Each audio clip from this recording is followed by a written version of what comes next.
Pas 35 vitesh emigrim në Greqi, Irakli Kaso vendosi të rikthehet në vendlindjen e tij, duke sjellë me vete jo vetëm përvojën e fituar ndër vite, por edhe kursimet e një jete pune. Së bashku me familjen, ai zgjodhi të investojë ato nëpërmet, aty ku 3 vite më parë hapi një bujtinë të ndërtuar mbi traditën, mikpritjen dhe vlerat autentike të zonës.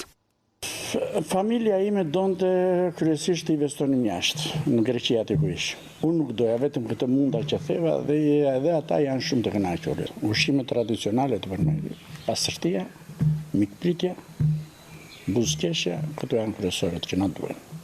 Këto neve nuk na mungojnë. Ky është një biznes familjar, unë jam me familjen time, e kemi ndërtuar bashkë me familjen këtë, pavarësisht që ne jemi shkëputur akoma. Vazhdojmë dhe me vim në Greqi, na është dashur të punojmë 35 vjetë familjarisht që të ngrejmë këta. Vizitorët që vinë janë kryesisht të huaj. Për Irakliun, suksesi nuk matet vetëm me numrat e turistëve. Vlera e më e madhe është fakti se fëmijët e tij janë bërë pjesë e këtij investimi, duke vazhduar së bashku një ëndër familjare që lindi larg Deut dhe po zhvillohet në vendlindje.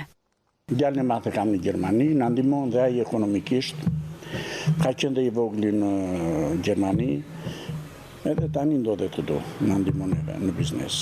Është kulturë dhe të punosh. Djali im kur vjen i madhi edhe i vogël, do i zën gjërat me osi, do futen që në pastrimi dhomave, që në ambientit jashtë.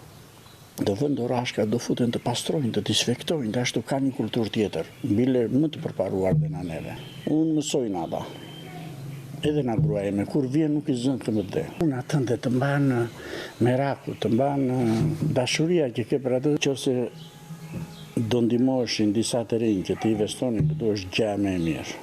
Edhe për përmetin, edhe për turizmin në Shqipëri, edhe për të rinjt, që të kemi mundësi të mbajmë këtu. Ai shpreson që historia e tij të shërbejë si një shembull se me punë, përkushtim dhe besim, emigracioni mund të kthehet në një mundësi për të investuar dhe ndërtuar të ardhmen në Shqipëri.